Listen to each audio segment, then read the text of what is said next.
Hi, I'm Dr. Susan Roberts from Davidson College. I'm very excited to be teaching a course that I've titled American Political Parties, Their Failures and Their Futures. One of the things that I hope to do is to acquaint students with the history of political parties, given the fact that Americans were ambivalent about parties in the first place. George Washington said, "Beware the baneful effects of parties." One of the things that is consistent with is Americans that aren't members of parties, but identifiers with parties, and trace what that means.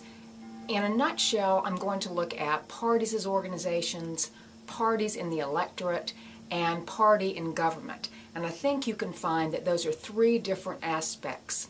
One of the things that I think helps this course be relevant to all three grade levels is we found that political socialization begins at an early age, even something that's inherited from your parents. So it can help with understanding political socialization. I think it can help in getting by that notion that there are just two parties, Democrats and Republicans, and let students understand the ideologies that accompany those. I think, too, that it's necessary because our students get political knowledge from a number of sources, such as Stephen Colbert and Jon Stewart. Does this breed sarcasm, and could it, unfortunately, breed cynicism? I think all three of those aspects are important, as well as to understand the movement toward third parties, the independent voter.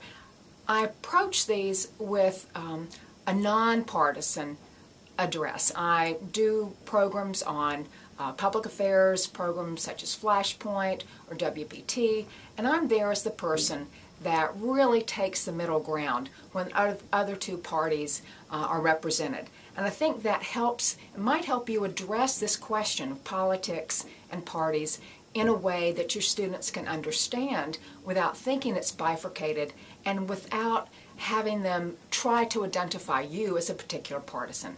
I hope to see you in the seminar.